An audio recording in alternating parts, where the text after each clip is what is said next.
Hey, welcome back to Evil's Comics. I'm Evil Mike, and I got a review for you today. From DC Comics, we're going to be talking about Stargirl, The Lost Children, issue number 1 out of 6. It's written by Geoff Johns, art by Todd Nauck, colors by Matt Hermes, and letters by Rob Leigh. This is a continuation of DC's book that just dropped like a week ago, The New Golden Age, and it's basically the mystery of the lost children. I think this is called The Lost Children Part 1.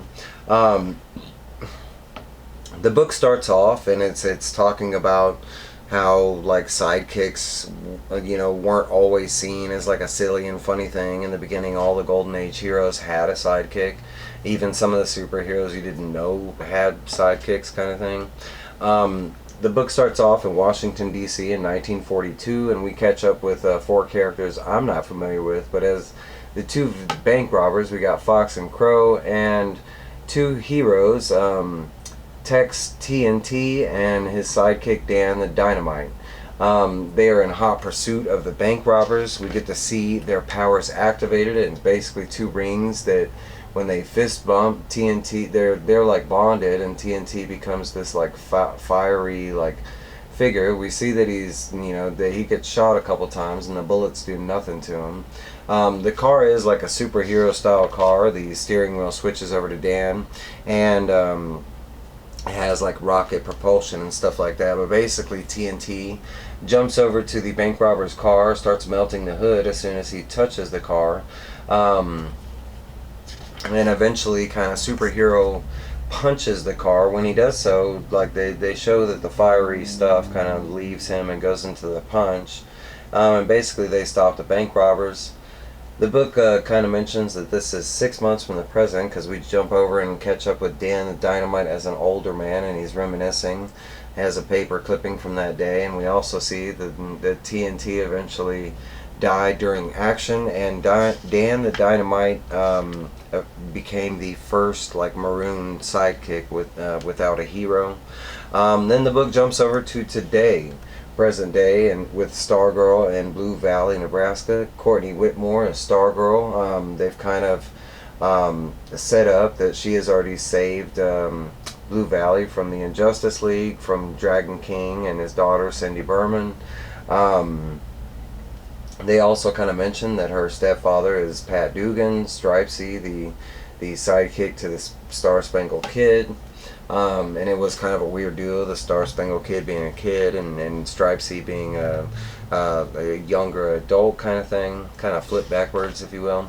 Then the book jumps over to Courtney being scolded because her schoolwork is kind of declining because of her superhero work. She's also being scolded for like going on this mission with Aiko, the Crimson Avenger. You can see right here. But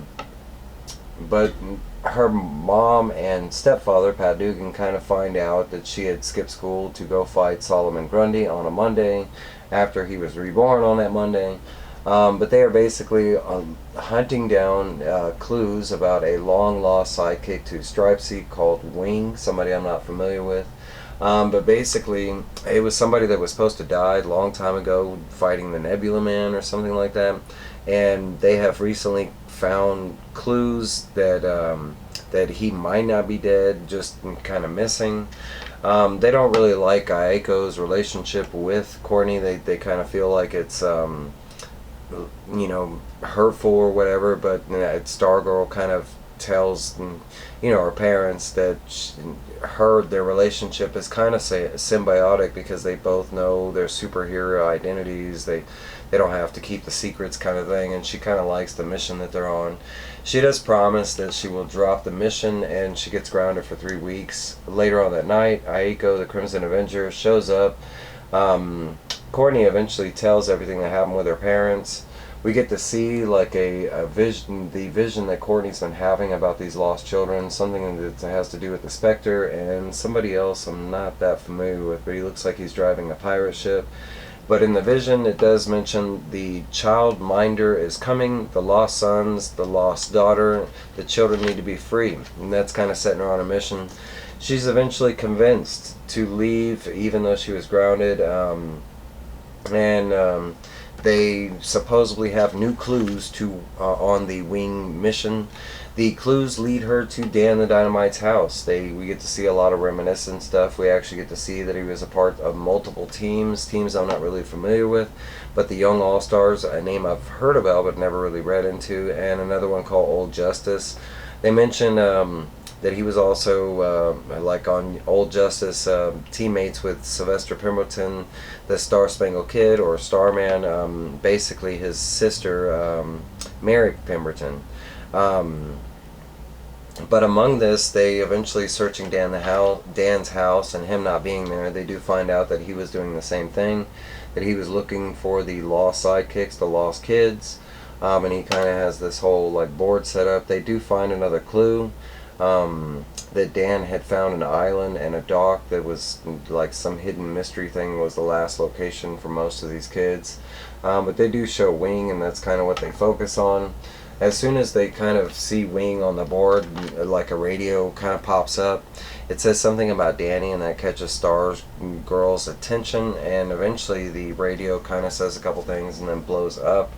But basically after this, Iago basically mentions that they need to go to the Oliver, or the Queen, the Green Arrow Island or whatever, and grab a boat. The book jumps over and we see that Dan has already done the same. He grabbed a boat and he's already out in the middle of the ocean, and he kind of proclaims that he has finally found the island that he is looking for, and as soon as he finds it, the boat kind of slams across the reefs to the island, and we see that Dan was also carrying the 2 rings, his and TNT's, and we see that there's like a little saying that comes up like, once the rings are brought together, we are bonded. And sure enough, that's exactly what it looks like Dan does to survive the situation, because the next thing they show is him with both rings on his hands washing up on shore, but all of a sudden he is in appearance younger. He says that he is saved, and there's a voice that comes out and that says that he is cursed, and that Dan Dunbar shouldn't have come there, and that's where the book leaves us off, and that's pretty much it. No next cover or nothing. My thoughts on the book was, it was fantastic. It was great. The art is superb, the colors, the lettering, the setup of the story and everything. I'm so into this, the new Golden Age and the Lost Children and meeting all these new characters and stuff, man. These are some of my favorite times in comics when this happened, because I'm not one of them people that are against new characters. But these are new characters, right? They're supposedly old characters that just haven't been used in a long time, kind of thing. Me being new to the Stargirl kind of world, especially in comics, I think this is the first Stargirl comic I've ever read. I've been introduced by the TV show, which did a fantastic job of getting me interested in reading her comics. And now I'm fully out. I really need to go backtrack and find some things. But hey, that is my review, my thoughts. Let me know down below what you thought about it, what you think is coming. Who do you think was talking at the end there?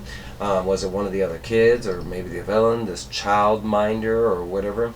If you know anything about that, let me know. Because we saw something about the Legionnaire, right? But that's what I got for you. Please like, comment, subscribe. Please comment, and I will see y'all later. Bye!